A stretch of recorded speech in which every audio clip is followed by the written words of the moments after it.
All right, welcome to your video for the flipped classroom. Make sure you have your note packet out and make sure that you respond to your questions at the end of the video on Schoology to get credit for your homework.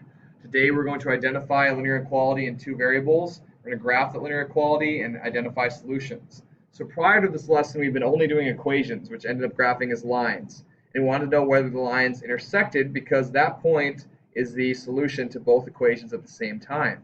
You could have one solution, no solutions, or an infinite number of solutions if they're stacked on top of each other.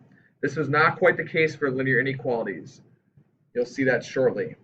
A linear inequality in x and y is an inequality that can be written as follows. Either ax plus by is less than c, ax plus by is less than or equal to c, ax plus by is greater than c, or ax plus by is greater than or equal to c. All you need to know from this is that the sign in between, instead of being an equal sign, is an inequality sign. And the solution is still the same thing. It's an x and a y pair, an ordered pair that makes the inequality true. It makes an inequality true. And so this is what I mean. If you have the inequality 4x plus 5y is less than or equal to 12, and you want to check to see whether a point xy is a solution, you plug it into the inequality and see if it's true. So in this inequality, we have 4 times x, and x is negative 3 in this ordered pair, plus 5 times y, which is positive 5 in this ordered pair. And I want to check if that's less than or equal to 12. Well, 4 times negative 3 is negative 12. 5 times 5 is 25. And I want to see if that is less than or equal to positive 12. Well, you could add that together. That's positive 13. Is that less than or equal to 12? No. So the first ordered pair is not a solution. All right, let's check the second one. I have to move my screen out of the way here. So I plug those in for x and for y. X, y. So I have 4 times x, which is 0, plus 5 times 2. And I want to see if that's less than or equal to 12. Well, sure looks like it. 10 is less than or equal to 12. So that is my solution. So yes, this is one of many possible solutions.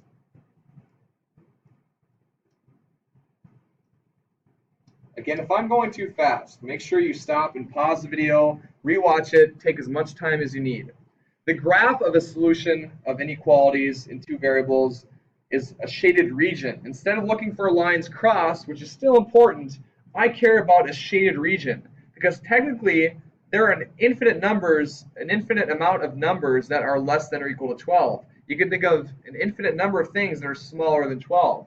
So when I graph this, that means that there should be an infinite number of solutions, but they have to be in this blue area. Now this line is the graph of 2x minus 3y equals negative 2. And I want all the points that are less than that. So if I change this equation right here, 2x minus 3y equals negative 2, into an inequality 2x minus 3y is less than or equal to negative 2, that's what makes this graph. If you change the equality sign into an inequality. Okay, move myself out of the way here. Here's what you need to do first in order to graph linear inequality. You're first going to graph the corresponding equation, and you'll use the dashed line if it has just the greater than or equal to, or less, or sorry, just the greater than or just the less than. And if it's a solid line is when you have the equality. So the most important part of this slide is dashed line for these, and a solid line for these. Once you have those graphed, once you have the equation graphed or inequality graphed, you will use a test point and see if it's true, just like we did over here. We used a test point to see whether it was or was not a solution. And if that point is a solution, I'll color in that side of the line. And if it's not a solution, I'll color in the other side. So for example, let's get to the graph of x is greater than or equal to 1. So that means that I need to find a graph of x equals 1 first. So step 1, solid or dotted?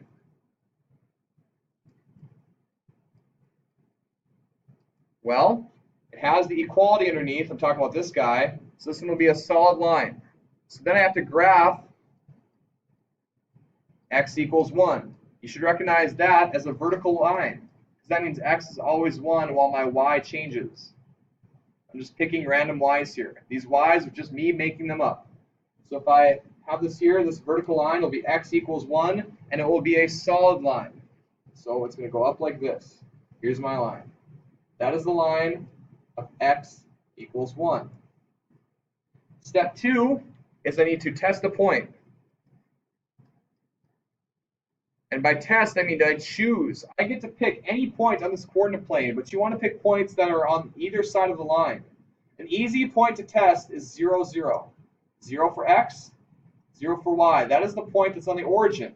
Now, if this is true, if this point works, I will shade everything to the left of the line. If it's not true, if the thing I pick 0, 0 is not a solution, I shade the right side.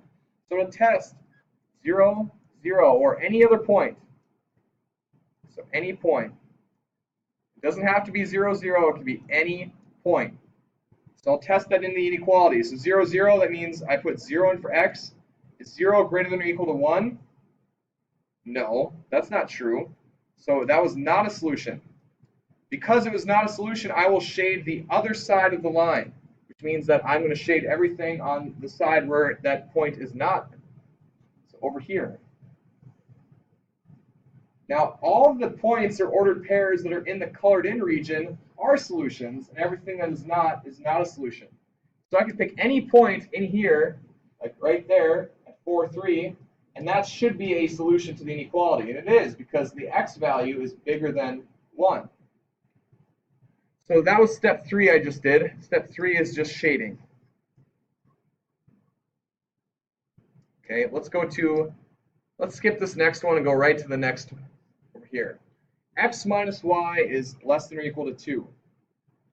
The first step again is solid or dotted. Decide whether when you graph the line it is solid or dotted. Now if I look here, looks like a solid line. So if I choose solid or dotted, and I will do some with dotted, so I will show you that in just a little bit. It's going to be solid line, and I want to graph it, but I can't graph it like this. Okay? I can't graph it like an inequality. I want to subtract x to get the y by itself. So I get negative x plus 2. Now I need to divide by the negative 1 to get my equation. And once I have my equation like this, or my inequality like this, I can just graph it. Slope is 1, y-intercept is negative 2. 0, negative 2, I should say. There's my line. And it's solid, so I'll just connect the dots with the solid line. Right there. Second step is to test the point. Okay. And again, you can pick any point you want. And just for the example, I'm going to pick a point that's not 0, 0. I'm going to pick the point 1, 2. And I want to see if that point, 1, 2, x, y, is a solution. So I'm going to test 1, 2. And I get to pick that point. You can make it whatever you want. You can pick it any point above or any point below. As long as you get an x and y value, I would recommend not picking a point on the line, though. Pick anything that's not on the line and put it in for the inequality. So the inequality is x minus y needs to be less than or equal to 2. So I took this inequality here and I plugged it in. So y was 2, x was 1, x minus 2, is that less than 2? 1 minus 2?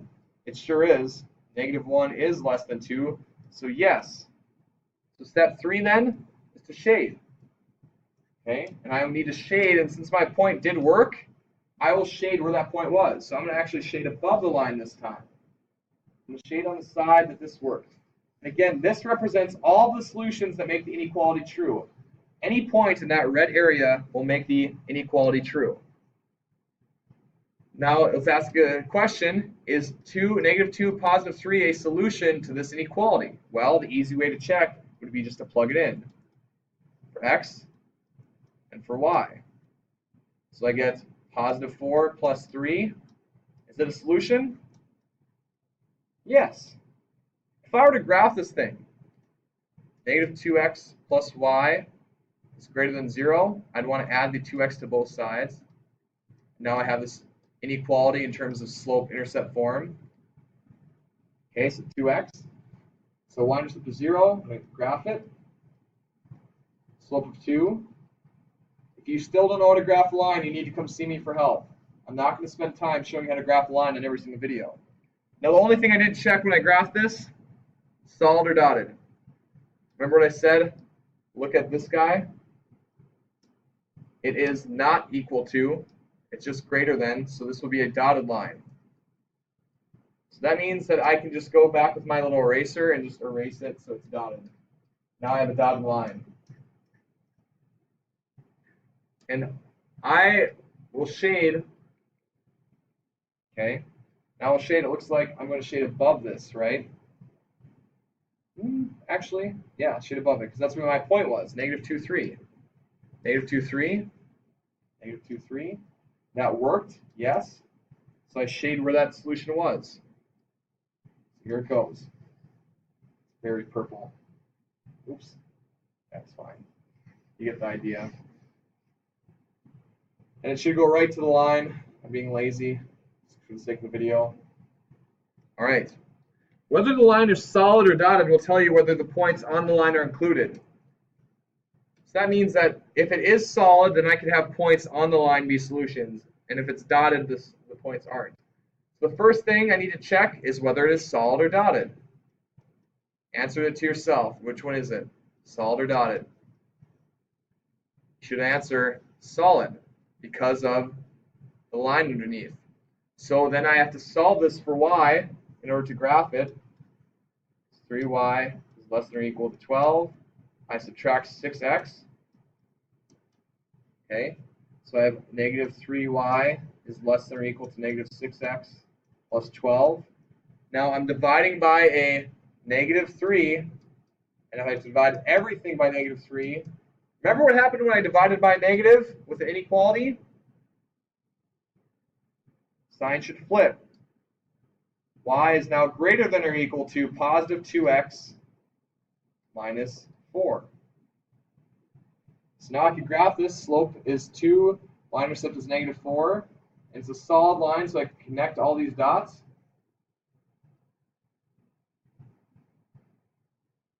Step 2 now is to test a point. I'm going to test with the easiest point I know that's not on the line, 0, 0. So test. I'm going to test 0, 0, and I'm going to put it into the original inequality. 6 times 0 minus 3 times 0. Is that less than or equal to 12? It certainly is. 0 is less than or equal to 12. Yes. So my 0, 0 worked, and look where that is in relationship to the line. It's above the line. You can see that it's all the stuff above the line. So I'm going to take my highlighter now, and I'm going to shade in this. And if you don't have a highlighter, just use your pencil and gently color it in, really lightly. You don't have to blacken it. Just color that in. And that's how I graph a linear inequality with two variables. I have to write the inequality myself, given a picture. Well, just like we did before, you want to find the equation of this line by finding the slope. It looks like I ran 5 over, and I rose a positive 1. So my slope, m, would be 1 over 5. What's my y-intercept? You can see that right there. It's 0, negative 1. So that means my b value is negative 1.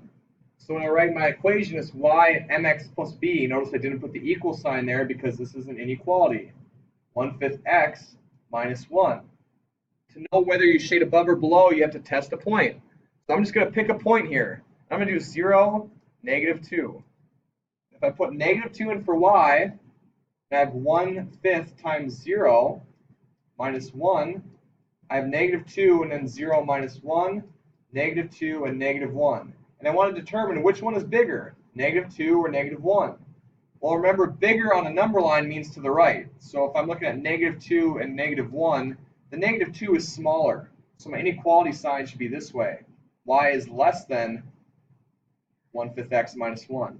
You could also think of it as, did I shade above or below this? And if I shaded below, y should be less than. If I shade above, y should be greater than. Okay, on this one, again, find the slope. Find 2 points that are on the net. 1, 2, 3, negative 3 rise, and a 1 for my run. So my slope is negative 3 over 1. My b value is positive 4, and I have to check. Y, is it greater than or equal to? Or I shaded above, so I have to go above there. Negative 3x plus 4. All right, that's all the time we have for today. We'll go over some of these like we always do. Let me know if you have questions. Answer the summaries.